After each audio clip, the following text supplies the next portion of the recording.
Nesta semana, o Jornal Nacional volta a entrevistar os candidatos à presidência. Nós vamos abordar aqui assuntos que têm dominado a campanha eleitoral. O sorteio, acompanhado por representantes dos candidatos, determinou que José Serra, do PSDB, seja o nosso entrevistado hoje. Boa noite, candidato. Boa noite, William. Boa noite, Fátima.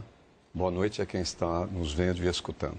Muito bem, essa entrevista terá 10 minutos, com uma tolerância de 1 minuto.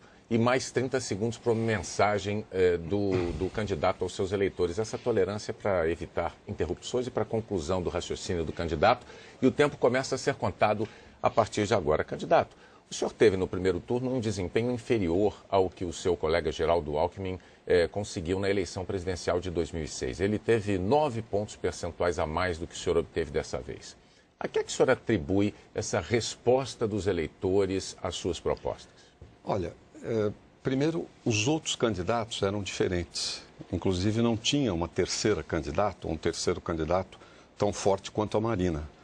E no primeiro turno, na verdade, os eleitores fazem uma aproximação para o voto, né? Não é um julgamento definitivo. E, de todo modo, eu cheguei a ter 33 milhões de votos, a Marina 20, de maneira que isso representou a maioria da população brasileira, mostrando que, na verdade, o Brasil quer um segundo turno, né? Porque segundo turno tem muito mais possibilidade, entre os dois mais votados, de ter conhecimento, de iluminar a cabeça e a mente para o dia da eleição. Agora, esse segundo turno está radicalizado, uma mistura entre religião e política que normalmente não costuma dar certo em lugar nenhum. A sua campanha tem explorado posições do PT e da candidata do partido, por exemplo, em relação ao aborto.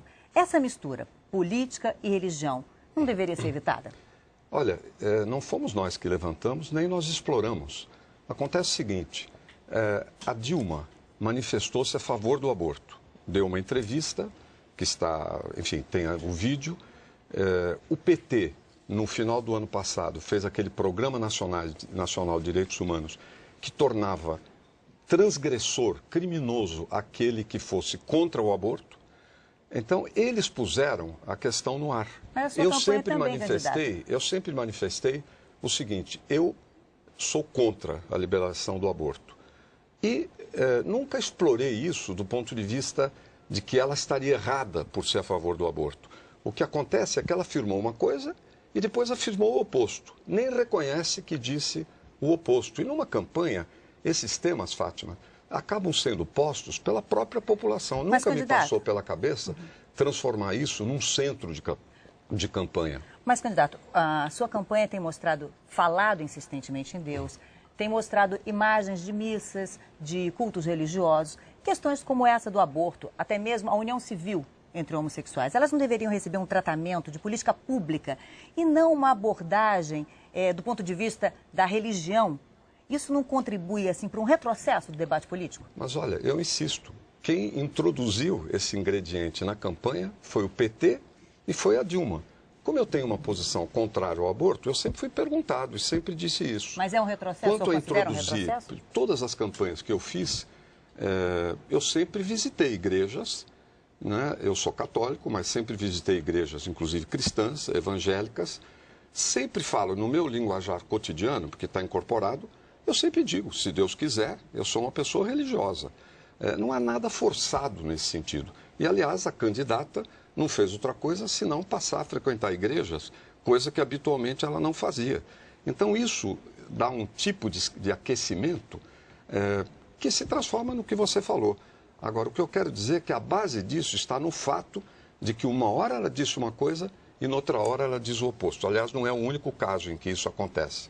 Candidato, na sua propaganda eleitoral, o senhor tem mostrado obras grandes que realizou como governador em São Paulo, Rodoanel, a ampliação da Marginal do Tietê. Essas obras foram tocadas, em parte ou totalmente, pela Dersa, que é a empresa estadual que cuida disso.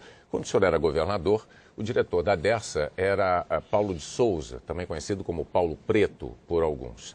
Paulo Preto foi acusado de ter arrecadado ilegalmente dinheiro para a campanha do PSDB, e de ter ficado com esse dinheiro para ele. O PSDB e o senhor já negaram essa afirmação, disseram que não houve essa arrecadação. Mas o fato é que, antes de os senhores negarem isso, Paulo Preto, ao jornal Folha de São Paulo, disse o seguinte, não se abandona um líder ferido na estrada. O que é que ele quis dizer com isso? Olha, William, antes dessa entrevista, nós já tínhamos desmentido. Não houve desvio de dinheiro na minha campanha, que seria a vítima no caso. Ou seja, não houve ninguém que tivesse doado, o dinheiro não tivesse chegado e a pessoa tivesse feito chegar a gente de que a contribuição não tinha chegado, que ele tinha dado e não chegou. Isso não aconteceu. Mas esta frase, Agora, não se abandona um líder ferido na estrada. Porque houve... Parece ameaça. Não, porque sempre tem dentro de um partido gente que gosta de um, gente que não gosta do outro. Mas o fato é que não houve o essencial, que é o desvio de dinheiro da minha campanha, porque eu saberia. Em todo caso, nós seríamos a vítima. Você percebe? Quer dizer, e aí, inclusive, não se trata nem de dinheiro do governo. É um dinheiro que foi contribuição para uma campanha. Eu desmenti isso há muito tempo. E o assunto volta, posto, inclusive, pelo PT, porque o que eles gostam de fazer? De vir com ataques, esses, às vezes, meio incompreensíveis, para nivelar todo mundo. Como se os escândalos da Casa Civil, como se os escândalos desse senhor cardeal agora na Eletrobras, como se tudo isso pudesse ser também reproduzido, o que não aconteceu do outro lado. Eu não tenho nenhum chefe da Casa Civil que ficou do meu lado, que aprontou tudo que a Erenice aprontou, o braço direito da Dilma. Mas eu tenho que observar o seguinte. Primeiro, Paulo de Souza tinha um cargo estratégico no seu governo. Era um cargo importante de grandes obras. E teve uma filha dele, inclusive, contratada pelo senhor, tanto na Prefeitura de São Paulo, quanto no governo do Estado, em cargo de confiança. Quer dizer, essa relação sua com parentes também, de alguma maneira, não configura aí um nepotismo dentro do governo? Essa menina foi contratada, eu nem conhecia, não foi diretamente por mim, para trabalhar no cerimonial, que faz recepções, que cuida de solenidades e tudo mais, entre muitas outras. Tinha um currículo, sabia 2 idiomas, ou sabe 2 idiomas, sempre trabalhou corretamente. Inclusive, eu só vinha saber que era filho de um diretor de uma empresa muito tempo depois. E ela não está em nenhum cargo, nunca teve nenhuma acusação, nem nenhum cargo que tome decisões, faça lobby, pegue dinheiro, como no caso dos filhos da Erenice. Candidato, no debate ainda no primeiro turno, aqui na TV Globo, numa resposta à candidata Marina Silva, o senhor disse o seguinte: você e a Dilma têm muito mais coisas parecidas do que quaisquer outros candidatos aqui. Você estava no governo do Mensalão, não saiu do governo, continuou lá como ela. Hoje, diante da necessidade de conquistar eleitores que votaram na então candidata Marina, o senhor se arrepende do que disse? Olha, eu quero completar como é que foi o assunto. Porque a Marina estava dizendo que eu e a Dilma éramos parecidos, né? Não sei se ela acha isso no fundo da alma. Eu disse, não, nós não somos parecidos. Agora, você não pode medir os outros pela sua régua. Se eu usasse a minha régua, eu poderia dizer, você e a Dilma têm semelhanças, porque ambas participaram de um governo do PT que tinha um mensalão e ambas não saíram do governo. Isso não foi propriamente uma acusação, isso foi mostrar como, se você começar a fazer comparação, você pode chegar a qualquer conclusão, né? Você pode dizer, fulano e cicrano torcem para o mesmo time, e logo eu posso dizer que vocês são parecidos, porque ela dizia que éramos parecidos por outros motivos, porque uma preocupação com obras, uma preocupação com propostas concretas, isso mais no meu caso, inclusive. Mas não é uma forma muito fácil de atrair eleitores com uma declaração como essa? Mas eu posso te dizer o seguinte, eu gosto muito da Marina, é uma pessoa que eu admiro, e ela fez uma boa contribuição no Brasil para a democracia, ajudando a ter o segundo turno e aproximando gente que não participa habitualmente de eleição do processo eleitoral, coisa que fortalece a democracia. E agora, com muita alegria, eu estou recebendo o apoio de militantes do PV, como Fernando Gabeira, o Fábio Feldman, que foi candidato a governador em São Paulo, diretórios parlamentares. Por quê? Porque eu tenho, na minha folha de serviços como prefeito e governador, uma ação ambiental muito avançada. Inclusive fizemos a Lei de Mudanças Climáticas do Estado de São Paulo, considerada uma das 3 mais avançadas do mundo. Candidato, com relação à economia, o senhor tem prometido aí coisas grandes, né? Salário mínimo de R$600, aumento de 10% para aposentados, 13º para o Bolsa Família. Essas propostas não colocam em risco a estabilidade da economia, uma economia que todo mundo sabe que está com um crescimento de gastos públicos preocupante? Olha, William, eu fiz essas propostas porque eu acho que são fundamentais do ponto de vista social.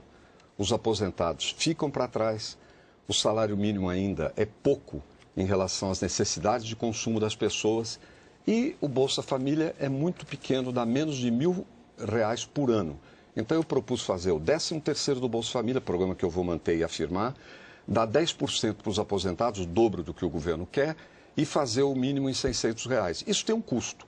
Eu calculei aproximadamente, em números redondos, 1% do atual orçamento. 1% do orçamento previsto. Ora, tem subestimativa de receitas, ou seja, tem receitas, dinheiro que vai entrar para o governo no ano que vem que está subestimado. Isso tem sido feito nos últimos anos no caso da Previdência. Tem também o efeito que as próprias medidas vão causar sobre a arrecadação, que é positivo. Mas corte de desperdícios, encolhimento de cargos de confiança, gente que não faz concurso, que está lá por apadrinhamento político. Com isso, nós vamos ser capazes de cobrir esse 1%.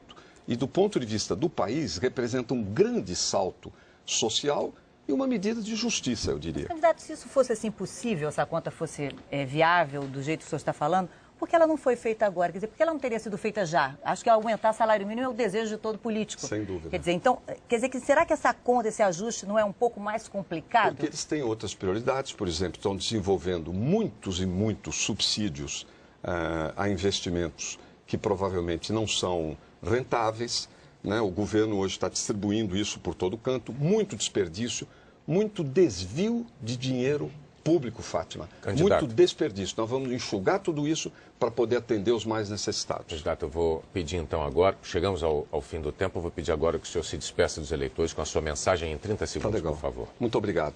Olha, eu com a consciência tranquila, queria pedir a você que está me vendo o seu voto, né, no dia 31 de outubro. Se você já vota em mim, conquista outro voto. Eu já disputei 9 eleições. Lutei bastante na vida. Disputei eleição, ganhei de deputado, senador, fui ministro, eleito prefeito, eleito governador. Lutei bastante para isso. E como presidente, eu vou lutar muito para melhorar a saúde, a educação, a segurança e os problemas e as questões sociais. Vamos juntos, de braços dados, coração leve, cabeça erguida, ganhar a eleição. Seu tempo, candidato. Muito obrigado, candidato, pela sua participação aqui pela segunda vez no Jornal Nacional. Eu que agradeço enormemente a vocês.